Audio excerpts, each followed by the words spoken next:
in a context in which hatred of one's country is demonstrated on the soil of one's country, every patriot is obligated to defend their country with the spirit of love, but also with a tenacity to recognize what their country actually is and what their country actually means.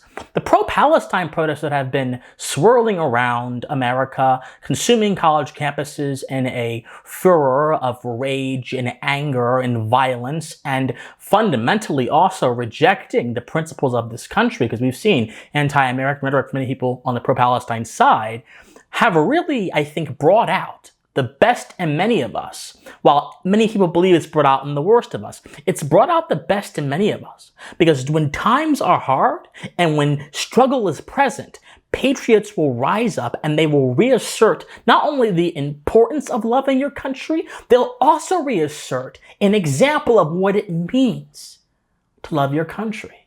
And so I have captured 3 quintessentially American moments, as I call them, from 3 separate instances that occurred during the pro-Palestine protest across college campuses in America. And I'm going to play each of them, and I'm going to explain a little bit of what they mean. But then afterwards, I'm going to kind of explain the importance, the sort of philosophical significance of patriotism to a healthy country, and what these 3 instances actually show, not just Americans about what it means to defend your nation, but show the world about how they, people in your own countries, whether you're in Britain, Canada, I don't care where you are, can show a similar affection and a similar defensiveness over your nation. Because we understand right now, as the West is being invaded by various forces, whether it be the internationalist forces that govern countries from thousands of miles away, like the EU or the UN or NATO, whether it be the sort of woes of mass migration that come in and by the way of mob rule fundamentally alter the culture of a particular nation. I don't care what the source is. I don't care who the antagonist is. More people need to defend their country. And so the first quintessentially American moment that I've seen from this whole ordeal were these cops who were at City College of New York City, who were looking at a Palestine flag that had been replaced, had replaced the campus American flag. And they pulled down the Palestine flag and erected the American flag to its glorious posture once more. Watch this.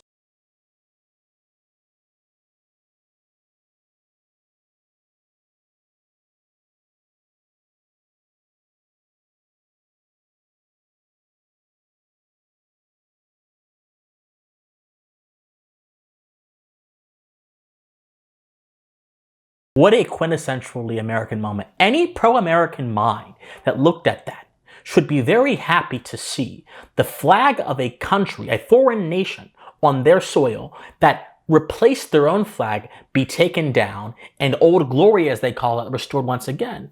That moment right there, and I'll explain this a little bit as well, is not simply a moment of pride or a moment of reassurance. That moment is a moment of recognizing the importance that certain reference points have in informing how we see our nation, how we see our society, and how that then influences our behavior toward both of those things. Those 2 officers did something so powerful in that moment that kind of exemplified the importance of that principle. Now here's a second moment where, again, it's 2 officers, and they are tearing down the Palestinian flag that flies over another campus that was put up there. Go.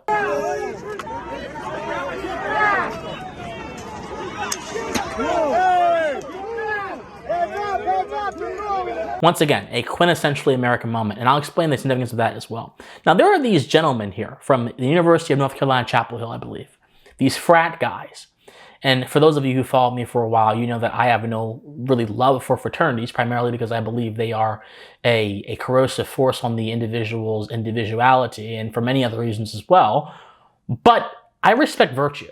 And I don't care if someone's in a fraternity, I don't care what organization they are in. If their actions show virtue, then my goodness, I will applaud them, and proximity and association will mean nothing to me. These frat guys quite literally held the American flag up with their bare hands and prevented it from falling to the ground as the pro-Palestine protesters wanted it, as they were surrounded by people who sought to tear that flag down. Go watch it.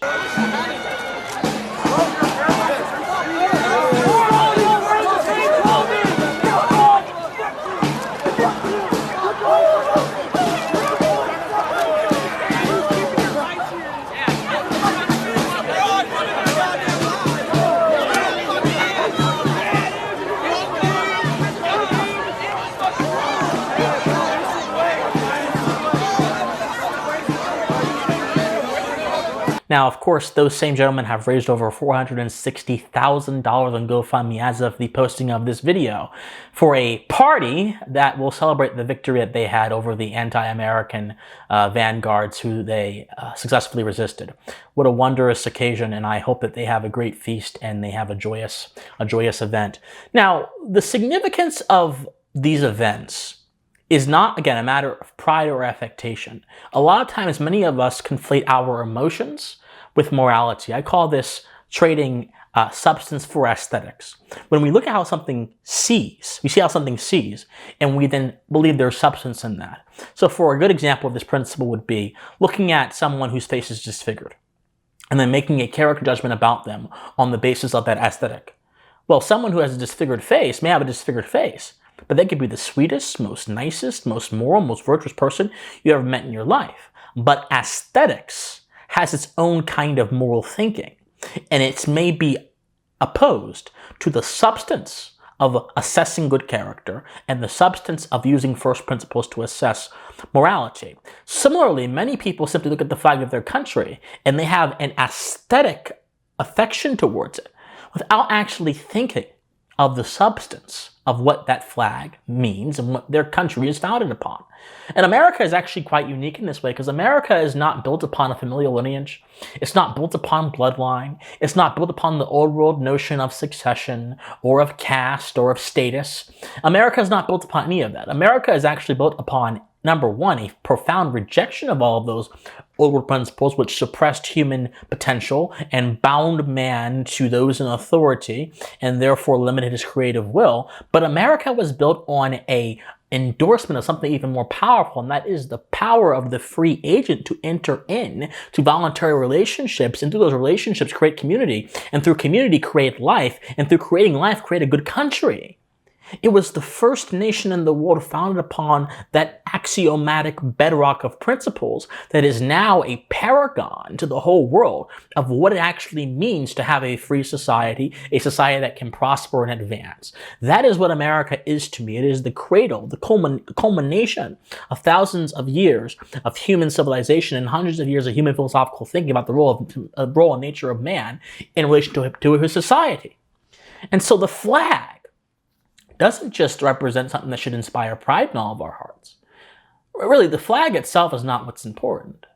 What's important are the principles the flag conveys. The flag conveys a few things. Number one, it conveys a sense of concrete permanence amongst Americans. Listed on the flags are the stars of all of the states.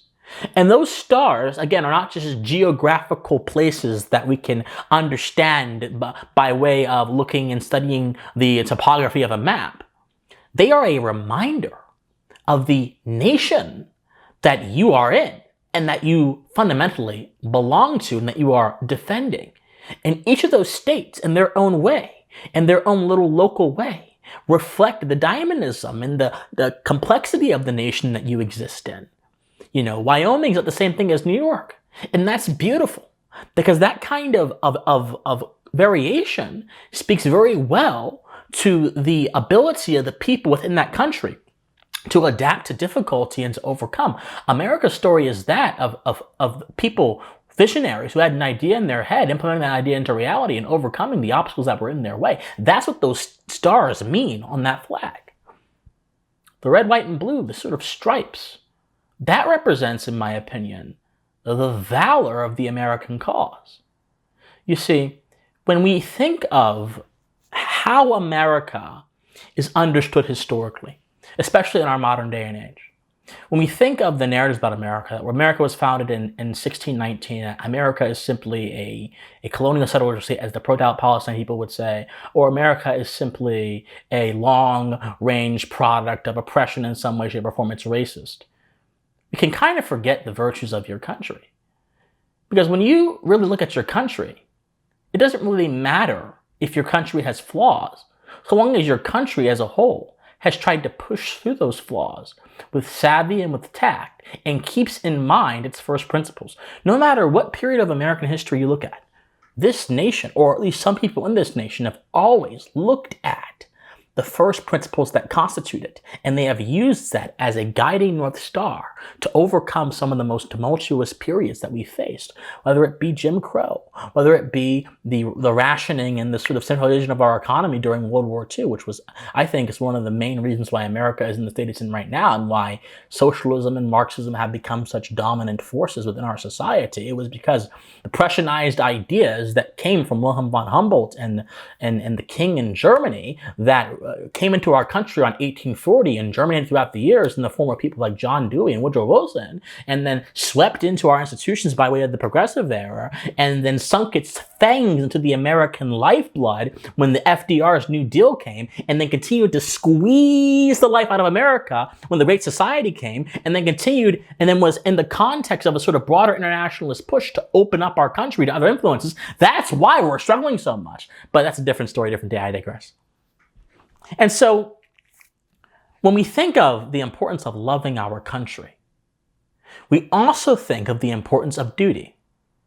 One cannot have a functioning society or a good society without having a strong sense of duty, because society is built upon the mutual duties we share to each other in accordance with the principle of justice, which states quite clearly that there are certain things that I cannot do to you, and there are things you cannot do to me without harming me in some way, such as to be unethical and such as to be punished by the appropriate mechanisms. This is the crux of a civil and free society. And when a person recognizes that, whether it be in the form of another person or in the form of their flag, they embody what it means to be a social and civil person. And that sensibility is very important because we have this primal human urge to act outside of that, and we have to correct that with our mind, with our reason. The tension between emotion and reason is so powerful in human history, and this is one of the reasons why. When I think of love of country, I think of, as I mentioned, that duty that we have to defend our country. It was the philosopher Richard Price that said in his great work, A Discourse on the Love of Our Country, he said the following, I quote, "Another expression of our love to our country is defending it against enemies. These enemies are of two sorts. They are internal and external, or domestic and foreign. The former are the most dangerous, and they have generally been the most successful. I have just observed that there is a submission due to the executive officers of government, which is our duty. But you must not forget what I have also observed, that it must not be a blind and slavish submission. Men in power are always endeavoring to extend their power. They hate the doctrine that is a trust derived from the people and not a right vested in themselves. For this reason, the tendency of every government is to despotism, and in this, the best constituted government must end if the people are not vigilant, ready to take alarms, and determined to resist the abuses as soon as they begin." So Price's sentiment here can be taken as a means of resisting tyranny from governments, which is all good and well, and I support that. But it can also be taken to do what John Stuart Mill said and recognize the tyranny of society, the sort of private tyranny of society that may come into many different forms, that may metastasize in the forms of activist movements. It may metastasize into the form of NGOs that seek to drive the conversation. It may manifest in the form of subversive influencers who seek to undermine your moral sensibility and plunge your mind into a dark age of ignorance and superficiality and dopamine hits that come from owning your opponents but not actually understanding what your opponents are saying. There are so many enemies in the modern day world that a country faces.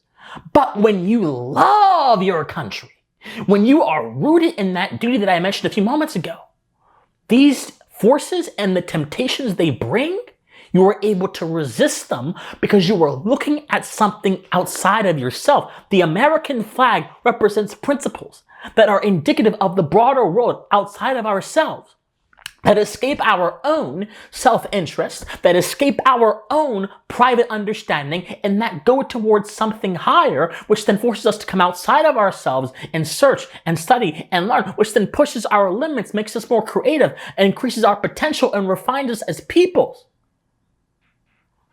These acts of Americanism are fundamentally acts of humanity. If we look at the protests and what they represented, some of the most anti-American stuff ever. The destruction of property, right? Very anti-American. The seizure of buildings and lands. Searches and seizures is one of the things that are prohibited in the Bills of Rights, unwarranted. The sort of rhetoric that says death to America and believing that the world can be reduced to one sort of Marxist power struggle. But if we go beyond that, there are still forces, there are people in this country that call themselves Americans, but still can't tell you what an American is. And if they tell you what an American is, they'll specify it in terms of adjectives. Well, you got to be a patriot to be an American. What's being a patriot? What's being an American patriot? What does that mean? Well, you like America. Really? Is that as simple as it is? No. Being an American means you subscribe to a very specific axiomatic set of principles that endorse several concepts: natural law, popular sovereignty, checks and balances, classical republicanism, the rule of law. I can keep going on. Reason as a value, society as an institution of cooperation, not dominance, contract over status. Being an American is not a status symbol. It is a statement of philosophical values that are so significant that when you reject those values, the pluralistic structure of the country falls into torpor. It goes away. Which is why it's so important to have the love, the filial love of country that we saw demonstrated in those three instances. Be not deceived, my friends, as I close. Loving your country is not a bad thing. Loving your nation. They may say to you that if you love your country, you're a nationalist, and nationalists are dirty. And they may even quote George Orwell, who said that nationalists just want to consume everybody in the state. And for some nationalists, that's true. But for an American civic nationalist, which is basically the same thing as a patriot with a few more steps, you love the values of your country. But you understand that those values are concrete, they're rooted in a specific context. And if you allow your country to be overtaken by contrary values, you will cease to have your country. So you will assert the importance of national sovereignty to the preservation of those values. You will resist globalism, internationalist tyranny, and you will endorse Americanism. That is true nationalism. We need to get back to a place where classical republicanism reigns and not mob rule. We need to get back to a place where reason reigns and not mere passion. We need to get back to a place where natural law is the standard of our land and not positive law brought forth by the whims and arbitrary beliefs of those who happen to occupy power at any given day. And when that happens, you will be able to see less instances like what we have seen in college campuses around America. You will be able to see less subversion from forces, both domestic and foreign. And perhaps we will finally have a majority of the nation that has not just a passing love where you can just say, I love you and walk away, but a deep connected love, which is tied to their sense of moral duty to their society and their nation, that will enrich our country and hopefully enlighten the people in our country as to what the birthright of this nation is. My friends, take these quintessentially American moments in stride, love them, savor them. And if you're not in America, if you're in Britain, my friends in Britain, you guys, your country, something's going wrong. Something's going terribly wrong. You need to really think about what's going on in your country.